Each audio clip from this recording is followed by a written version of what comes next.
Վերջին 3 տարիների բարձր տնտեսական աճը ուղեկցվել է բնակչության կենսամակարդակի բարձրացմամբ,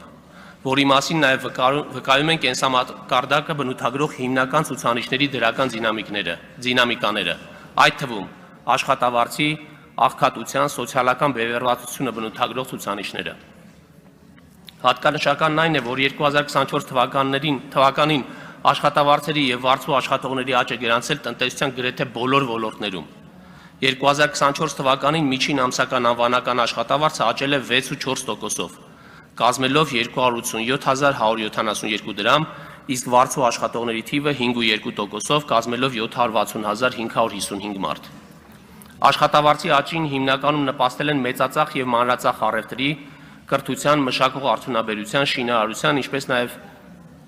ֆինանսական եւ ապահովագրական գործունեության ոլորտների աշխատավարձերի աճը, իսկ վարձու աշխատողների աճին առևտրի, շինարարության եւ կրթության ոլորտներում աշխատողների թվի աճը։ Տնտեսական այս դրական զարգացումներն արտացոլվել են նաև աղքատության ցուցանիշներում։ Մասնավորապես 2023 թվականին գրանցվել է վերջինիս 1.1%-ային կետով նվազում, զուգահեռաբար ուղեկցվելով նաև եկամուտների անհավասարության աստիճանական մեղմացմամբ։ Աղքատության խորության ցուցանիշը բարելավել է գրանցելով 0.3%-ային կետով նվազում։ Բացի այդ, ըստ աղքատության սրության,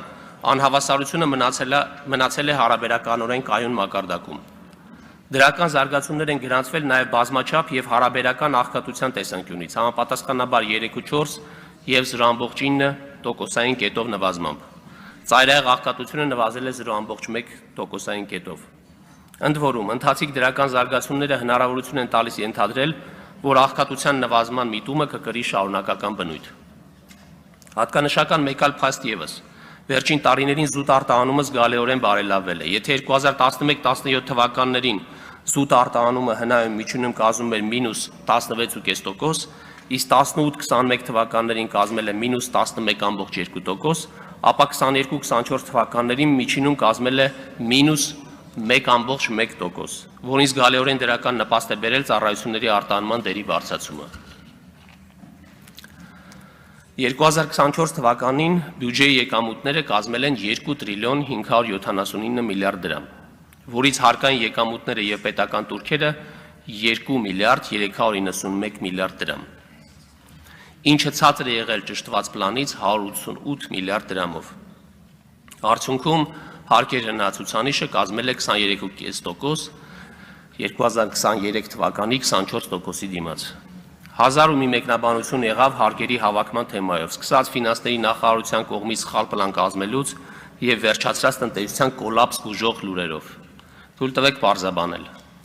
2024 թվականին հարկեր հնանվազումը հիմնականում պայմանավորված է եղել ավտոմեքենաների ներմուծման նվազմամբ, ինչպես նաև այնպիսի ոլորտների դերի բարձրացմամբ, որոնք համեմատաբար ավելի քիչ հարկային մուտքեր են ապահովում, ինչպիսիք են օրինակ անշարժ գույքի հետ կապված գործունեության ոլորտը եւ արտահանումը։ Բացի այդ, հարկեր հնացուցանիշի վատթարացմանը նպաստել են նաև 2023 թվականին բանկային համակարգի շահույթների նվազումը, որի գծով շահութարկի վճարումները իրականացվել են 2024 թվականին։ Այս նվազումը արտացոլում է տնտեսության կառուցվածքի փոփոխությունը, մասնավորապես արտահանման դերի աճը, որը տնտեսական գործունեության առավել ցածր միջին կշռված դրույքաչափով է հարկվում։ Չնայած կառավարության ծրագրով նախատեսվում է 25% հարկեր հնացուցանիշ գնացել 2026 թվականին, սակայն այդ ճանապարհին կառավարությունը կենտրոնանում է հարկային համակարգի արդարության, արդյունավետության, ինչպես նաև տնտեսության մրցունակությունը մեծացնելու վրա եւ որևէ կերպ նպատակ չենք ունեցել ապահովել նախանշած հարկերի հավաքագրումը ամեն գնով, այդ թվում տերորի ենթարկելով մասնավոր հատված, ինչպես հաճախ անհիմն շահարկվում է։ Պետք է խոսեմ նաև հարկային քաղաքականությանը վերաբերվող հարցերից, քանի որ դրանք եղել են հանրության ուշադրության կենտրոնում եւ հնարավոր չէ դրանց անդրադարձ չկատարել։ Քննադատության հիմնական շեշտը դրվում է այսպես. քանի որ ունեցել ենք հարկերի թերհավաքագրում, այժմ հարկերը բարձրացվում են, որպեսզի ամեն գնով ապահովենք բյուջեի եկամուտների հավաքագրումը։ Եթե այդպես լիներ, ապա հարկեր հնացուցանիշը չէր նվազի։ Հիշեցնեմ նաև, որ բոլոր փոփոխությունները, որոնք ուժի մեջ են մտել 2025 թվականի հունվարի 1-ից, չէին կարող որևէ ազդեցություն ունենալ 2024 թվականի հարկային եկամուտների վրա։ 2024 թվականի ամենաէական հարկային փոփոխությունները վերաբերում են շրջանառության հարկի համակարգին։ Նախագիծը շատ լայն քննարկման արժանացավ։ Այդ քննարկումների ժամանակ մենք նշում էինք, որ փոփոխությունների նպատակը ոչ թե հավելյալ հարկեր հավաքելն է, այլ այն, որ դրանք թիրախավորում են ստվերային շրջանառությունը եւ տնտեսական գործունեության պատշաճ փաստաթղթավորումը։ Փաստացի արդյունքները վկայում են եւ ապացուցում են, որ մենք ճիշտ էինք։ 2025 թվականի հունվար-մայիս ամիսներին շրջանառության հարկի մուտքերը կազմել են 34 միլիարդ դրամ եւ նախորդ տարվա ցուցանիշը գերազանցել են 24.6%-ով, ինչը բարձր է նախորդ տարվա աճից ընդամենը 8.1%-ով։ Փաստացի ապացուցում է, որ այն պնդումները, թե հարկային բեռը կրկնակի, եռակի կամ ավելի շատ բարձրանալու է, չի համապատասխանում իրականությանը։ Անցնենք ծախսերին։ Ակնհայտ է, հարկերի վճարման կարևորության մասին խոսելիս պետք է խոսենք այն մասին, թե այդ միջոցները ինչպես են ծառայում մեր բարեկեցությանը։ Ի վերջո հարկ վճարելը միակողմանի գործընթաց չէ։ Կարելի է ասել, որ հարկ վճարելով ես գնում եմ որոշակի ծառայություններ եւ իմ հարկ վճարելու պատրաստակամությունը կախված է այդ ծառայության քանակից եւ որակից։ Բյուջեի բովանդակային քննարկումը կարևոր է հասկանալու համար, թե մեր բոլորի կողմից վճարված հարկերը ինչպես են վերաբաշխվում սոցիալական տարբեր խմբերին, ինչպիսի ծառայություններ են մատուցում եւ ինչպիսի ներդրումներ են արվում մեր պետության ենթակառուցվածքները զարգացնելու եւ դիմադրողականությունը բարձրացնելու համար։ 2024 թվականի պետական բյուջեից ծախսվել է 2 տրիլիոն 955 միլիարդ դրամ,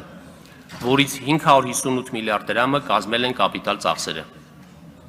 2024 թվականի ծախսերը ավելին են եղել 2023 թվականից 356 միլիարդ դրամով, որից կապիտալի մասով 63 միլիարդ դրամով։ Մյուս հարցն այն է, թե ինչպես են ծախսվում այս միջոցները, որ լավագույնս հասցեագրեն մեր քաղաքացիների անձնական եւ ընդհանրական շահը։ Հասարակության մեջ շահերը տարբեր են եւ կոնսենսուսի հասնելը ծախսման առումով շատ բարդ է, եթե ոչ անհնարին։ Բյուջեն կազմելիս պետք է հմտորեն հավասարակշռել ոչ միայն տարբեր շահառու խմբերի ընդհանուր շահերը, այլ նաեւ այդ խմբերի կարճաժամկետ շահերը, որպիսիք են եկամուտը, բնակարանային ապահովումը, անվտանգությունը եւ այսպես շարունակ, եւ բնականաբար երկարաժամկետ շահերը եւս, ինչպես հողի օգտագործումը, կարողությունները եւ գիտելիքը, առողջությունը, բնական եւ սոցիալական միջավայրը։ Սա է պատճառը, որ մենք հրաժարվում ենք այս ռոպեական ականջահաճո ծախսեր անելուց եւ կենտրոնանում ենք այնպիսի միջոցառումների վրա, որոնք երկարաժամկետ ազդեցություն են ունենալու։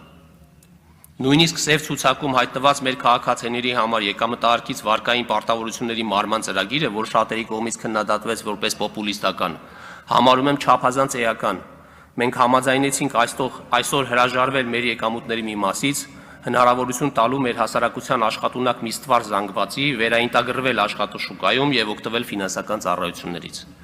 Մյուս կողմից իհարկե առկա են շտապ լուծում պահանջող հարցեր, այդ թվում Լեռնային Ղարաբաղից բռնի տեղահանվածների բնակարանային հարցը, որի լուծումն այսօր անհրաժեշտ է վերջինիս տնտեսական եւ սոցիալական ներառումը պատշաճ եւ հնարավորինս արագ իրականացնելու համար։ Բոլորի շահերից է բխում մեր եղբայրների քույրերի Հայաստանում մշտական տուն, աշխատանք եւ ապրելու հարմարավետ միջավայր ունենալու հնարավորությունը։ Այս նպատակի համար 2024 թվականին հատկացվել է ավելի քան 68 միլիարդ դրամ։ Լեռնային Ղարաբաղից բռնի տեղահանվածներն ընդգրկվել են Հայաստանի Հանրապետության սոցիալական պաշտպանության բոլոր միջոցառումներում, մասնավորապես կենսաթոշակի, պարգևավճարի, պատվովճարի ծերության, հաշմանդամության, կերակրողին կորցնելու դեպքում նպաստների, չաշխատող անձի մայրության նպաստի, երեխայի ծննդյան միանվագ նպաստի, իրավունքի իրականացման համար պետական բյուջեից ֆինանսավորվող միջոցառումներում։ Նշեցի, որ 2024 թվականին ծախսել են 356 միլիարդ դրամով ավելին։ Մեծ հաշվով կառավարության քաղաքականությունը հասկանալու համար պետք է դիտարկել այն անկյունից, թե այս ավել գումարները ինչպիսի առաջնահերթ ծախսերի են ուղղվել։ Պետական ծախսերն ավելացել են 13.7%-ով, այդ թվում կրթության ոլորտի ծախսերը 25.8%-ով, առողջապահության ծախսերը 9.6%-ով, սոցիալական ծախսերը 20.7%-ով, պաշտպանության եւ անվտանգության ծախսերը 5.7%-ով, իսկ կապիտալ ծախսերը 12.8%-ով։ Այսպիսով կառավարությունը մեծացրել է ներդրումները մարդկային եւ ֆիզիկական կապիտալում, ընդլայնելով տնտեսության ներուժը եւ խթանելով երկարաժամկետ աճը։ Նման մոտեցումը պահպանվելու է նաև միջնաժամկետ հորիզոնում եւ պետության դերը հանրային կյանքում հարկաբյուջետային քաղաքականության տեսանկյունից լինելու է զարգացման առաջնորդությունը, ընդլայնելով տնտեսության կարողությունները եւ մեծացնելով արտադրողականությունը։ Այժմ պարտքի եւ դեֆիցիտի մասին։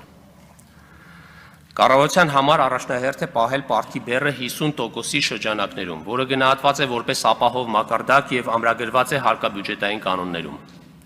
2024 թվականին կառավարության պարտք հնացուցանիշը կազմել է 48.2%, նախորդ տարվա համեմատ նվազելով 0.2%-ային կետով։ Դա հնարավոր է դարձել պետական բյուջեի պակասուրդը չափավոր մակարդակում պահպանելու, ինչպես նաև մակրոտնտեսական կայուն միջավայր ձևավորելու շնորհիվ։ Այսպես, պետական բյուջեի պակասուրդը կազմել է համախառն ներքին արդյունքի 3.7%-ը։ Սա այն դեպքում, երբ աշխարհի զարգացող երկրներում այն գրացել է հնա շուրջ 5.5%, իսկ զարգացած երկրներում 4.7%-ի շրջանակներում։ Մյուս կողմից, կոորդինացված հարկաբյուջետային եւ դրամավարկային քաղաքականությունների ներքո տնտեսական աճը շարունակել է բարձր մնալ, գնաճը եւ փոխարժեքը կայուն լինել, ինչն արտացոլվել է նաեւ պարտքի մակարդակում։ Սակայն ամենակարևորը, պարտքի կայունությունը չի ապահովել խիստ գոտիները ձգելու կամ զարգացումը զոհելու միջոցով։ Մյուս ոչ պակաս կարևոր ձեռքբերումը պարտքի կառուցվածքի շարունակվող բարելավումն է, որի արդյունքում ներքին պարտքի կշիռը կառավարության պարտքում 2024 թվականի վերջին հասել է 51.8-ի, իսկ ՀՀ դրամով արտահայտված պարտքի կշիռը 50.8%-ի։ Հիշեցնեմ, որ այս ցուցանիշները 2018 թվականի վերջի դրությամբ 21.8 եւ 19.1 էին, եւ ապահովել է ավելի քան կրկնակի բարելավում Հայաստանի ցուցանիշը մոտեցնելով դիմակայունության տեսանկյունից ավելի ընդունելի մակարդակի։ Շատ ենք խոսում պարտքի մակարդակից կամ դրա սպասարկման ծավալներից։ Այստեղ մակերեսային կիսատ պռատ վերլուծություններն անտեղի են,